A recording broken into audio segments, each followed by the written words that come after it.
Very good morning to all of you. आप सभी का हमारा YouTube channel English teaching point पे वेलकम है। आज के सेशन में हम लोग चर्चा करेंगे इंग्लिश में अपना सेल्फ इंट्रोडक्शन कैसे दे।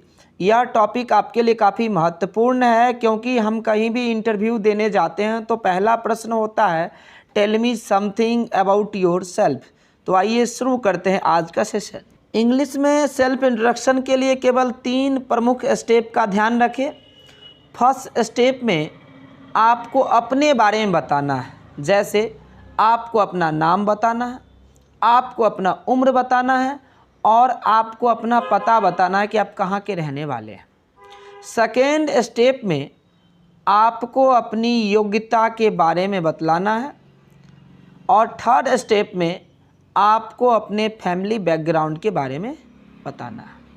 अपना परिचय देने से पूर्व first you have to greet, आपको अभिवादन करना है। भारतीय संस्कृति में इसका काफ़ी महत्व है। आज भी लोग मिलते समय एक दूसरे को प्रणाम करते हैं, नमस्कार करते हैं, इस तरह से अभिवादन करते हैं। तो हमें यह ध्यान रखना है कि हम किनके सामने अपना परिचय प्रस्तुत कर रहे हैं। यदि हम अपना परिचय किसी पुरुष के सामने दे रहे हैं तो हम उनका अभिवादन ऐसे कर सकते हैं, वेरी गुड मॉर्निंग सर। यदि हम अपना परिचय किसी महिला के सामने दे रहे हैं तो हम उनका अभिवादन ऐसे कर सकते हैं, very good morning ma'am, very good morning ma'am.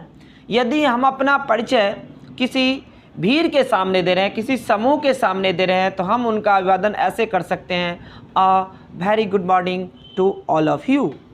अभिवादन के बाद आप अपना इंट्रोडक्शन स्टार्ट कर सकते हैं। मैंने आपको बताया कि फर्स्ट स्टेप में आपको 3 चीज़ों का ध्यान रखना है। फर्स्ट स्टेप में आपको अपना नाम बतलाना है, आपको अपनी उम्र बतानी है और आपको अपना एड्रेस बताना है। आपका जो भी नाम हो, as like my name is Rahul. यदि आपका नाम सीमा हो आप बोल सकते हैं my name is Seema, my name is Sohan. आपकी उम्र कितनी है, जैसे आई एम 25 ईयर्स ओल्ड, मैं 25 वर्ष का हूँ, तो आपकी उम्र यदि 16 साल है तो आप कह सकते हैं आई एम 16 ईयर्स ओल्ड।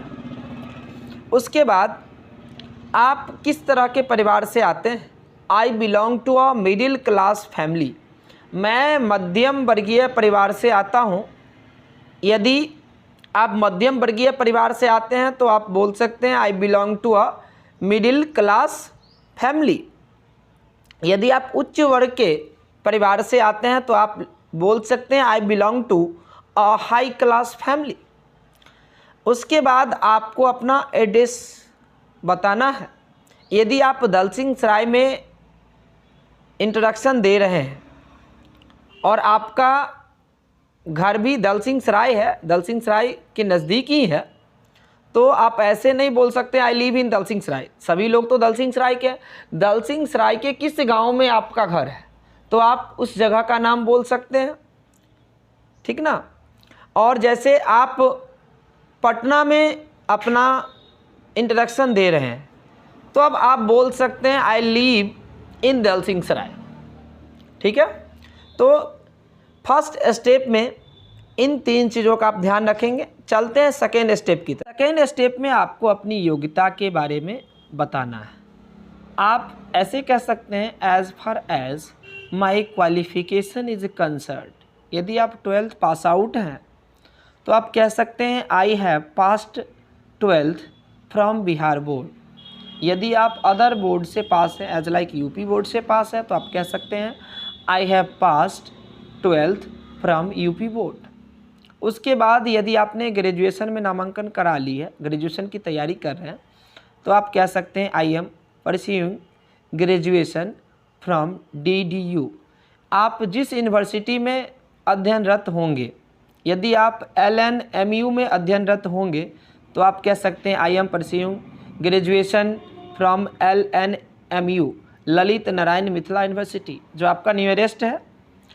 उसके बाद आप कह सकते हैं I have also done my diploma in computer application and English spoken. यदि आपका ट्रेडिशनल क्वालिफिकेशन के अलावा कोई टेक्निकल क्वालिफिकेशन है, एज लाइक आपने DCA करी हो, डिप्लोमा इन कंप्यूटर एप्लीकेशन, आपने ADCA करी हो, advance diploma in computer application, आपने ITI करी हो या और कोई अदर टेक्निकल कोर्स आप किए हो तो आप बोल सकते हैं I have also done my, उस कोर्स का नाम। लास्ट में I want to become a teacher, यदि मैं एक शिक्षक बनना चाहता हूँ तो क्यों बनना चाहता हूँ, बिकॉज क्योंकि it is a respected job in our society, यह हमारे समाज में एक रेस्पेक्टेड जॉब है, इसे काफ़ी सम्मान के निगाह से देखा जाता है। तो आप जो भी जॉब करना चाहते हैं, क्यों करना चाहते हैं, उसके बारे में आप बोल सकते हैं। जैसे I want to become a doctor, मैं एक डॉक्टर बनना चाहता हूँ because I want to serve my nation, मैं अपनी राष्ट्र की सेवा करना चाहता हूँ। तो आप इस तरह से अपने आप को रिप्रेजेंट कर सकते हैं।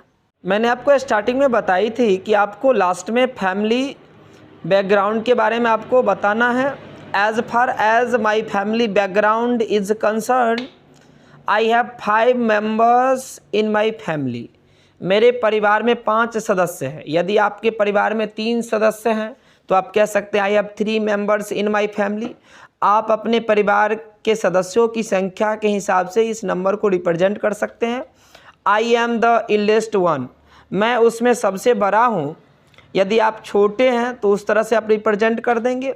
My father is a businessman, मेरे पिताजी बिजनेसमैन हैं। And my mother is a housewife, और मेरी माता जो है गृहिणी है। यदि आपकी माँ शिक्षिका हो तो आप वहाँ पे बोल सकते हैं my mother is a teacher. I like to read and to teach, मैं पढ़ना और पढ़ाना पसंद करता हूँ। ये तो मैं पसंद करता हूँ, आप अपने पसंद के हिसाब से बोल सकते हैं। जैसे I like to play cricket, मैं क्रिकेट खेलना पसंद करता हूँ। I like to read newspaper, मैं न्यूज़पेपर पढ़ना पसंद करता हूँ। आप अपने पसंद के हिसाब से रिप्रेजेंट कर सकते हैं। और लास्ट में दैट्स ऑल, थैंक यू कह देंगे। अब देखिए पूरे तीनों फॉर्मेट को हम एक साथ कैसे बोलेंगे। ये आपका फुल फॉर्मेट है।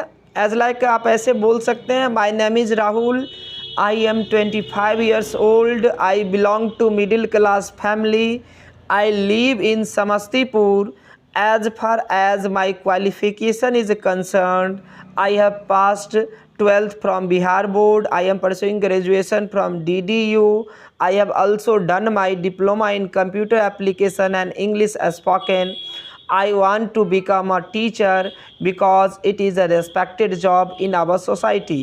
As far as my family background is concerned, I have 5 members in my family. I am the eldest one. My father is a businessman and my mother is a housewife. I like to read and to teach. That's all. Thank you.